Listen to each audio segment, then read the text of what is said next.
And the danger in that is if neither of y'all decide to show up first, your relationship is doomed.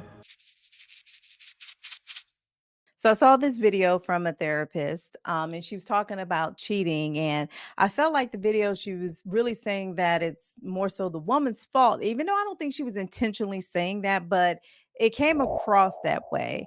Now, as much as I admire her for her communication, because I think that she does an excellent job in making things sound very simple. One thing, though, I have noticed is that she coaches from her fears.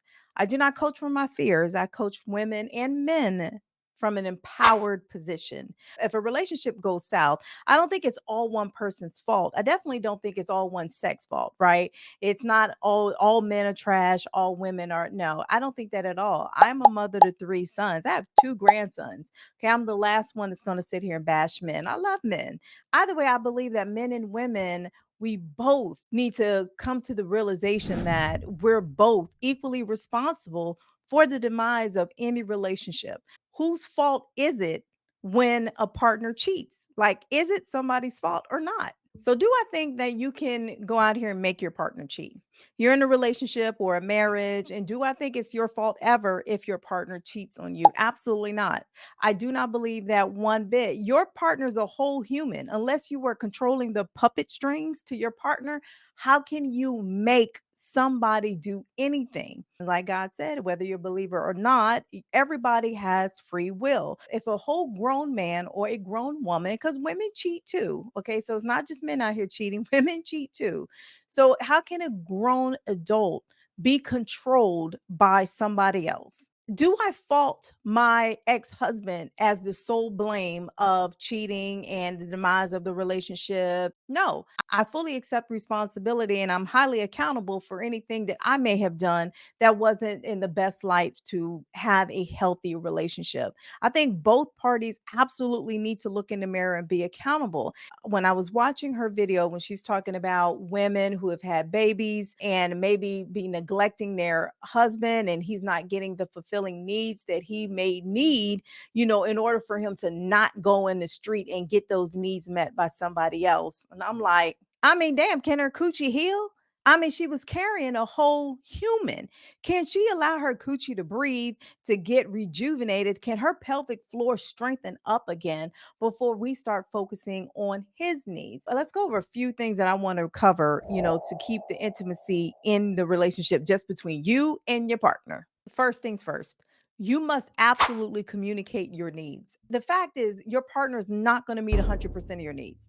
No partner is going to meet 100% of your needs. So does that mean that you got to, okay, well, my husband, he meets 70% of my needs. So you know what, but Robert down the street, he can meet 10, and John, he can meet 20. Like, do I get the permission to go ahead out here and get the other 30% of my needs from other men? No.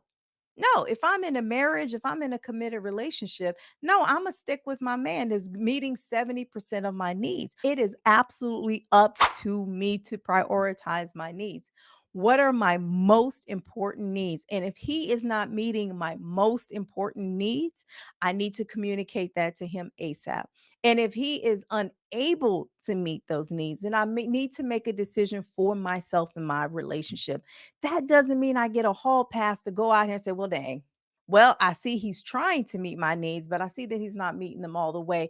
Let me go on over here and see what Robert's talking about. And the thing is, don't put a story behind them not meeting your needs. That doesn't mean that they are intentionally trying to hurt you, trying to sabotage you, trying to say, she don't need her needs met. No, they're not doing that. Maybe that they need some reminding, maybe they need some coaching, maybe they need some encouragement to meet those needs. But I don't think most of us are out here saying, I ain't gonna meet his needs. Why would I meet his needs? I don't think most, especially people who are in committed relationships and marriages, I really don't think people are intentionally just going out here and deciding, you know what, I ain't gonna meet that sucker's needs. He'll need his needs met. Now, I don't think people are doing that. Here's another thing about the needs. Needs go both ways. Women have more emotional needs. A woman's emotional needs must be met in order for her to give up her physical needs, right? In order for her to satisfy a man physically, and making sure that his needs are fully met, trust and believe her needs have to be met as well. She's got to feel emotionally safe.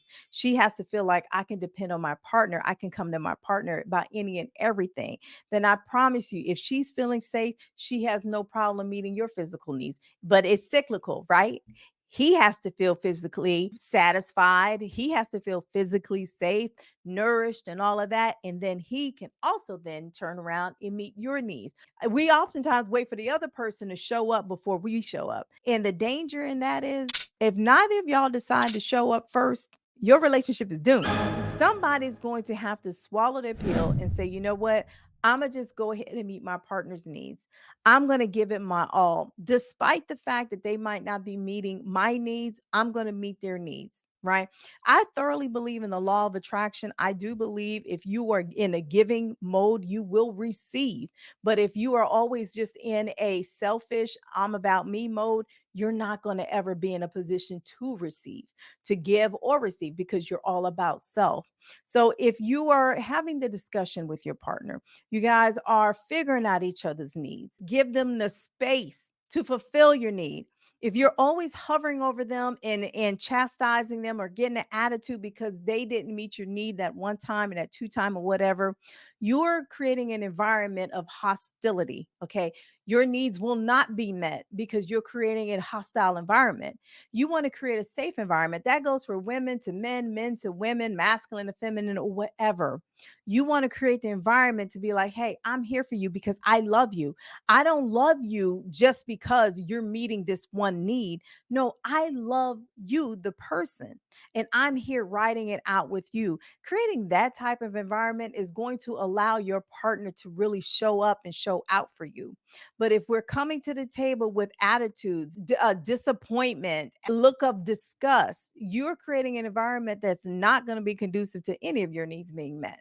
Women like me would love for a man to just show up and be that stronghold, be that person that we can rely on. Because I promise you, a lot of women have been hurt.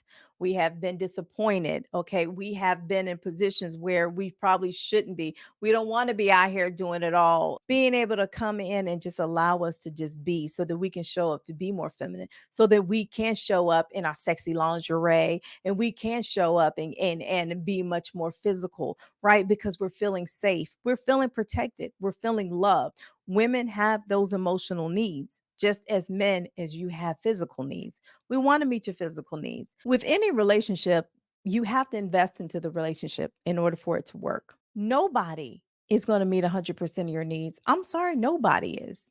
A relationship involves two people. If you're only thinking about your needs being met and not meeting your partner's needs, you don't need to be in a relationship. You need to be by yourself because your partner deserves to have their needs met just as you want your needs met.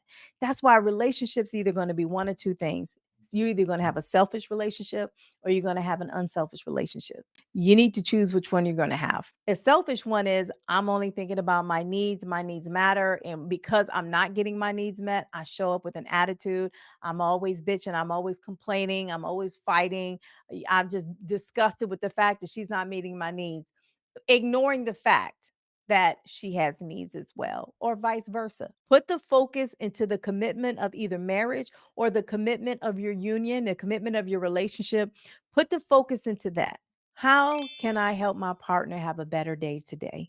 I have seen people leave really good relationships for that 5 or 10% that they may get from somebody else, and then come crawling back to that person because what was out there, that 5 or 10 or even 20% of what they weren't getting either at home or in their relationship, wasn't what they wanted. If they feel like they need to exercise their options and fulfill their needs regardless of who they hurt and how they hurt them, then that person may not be the person for you.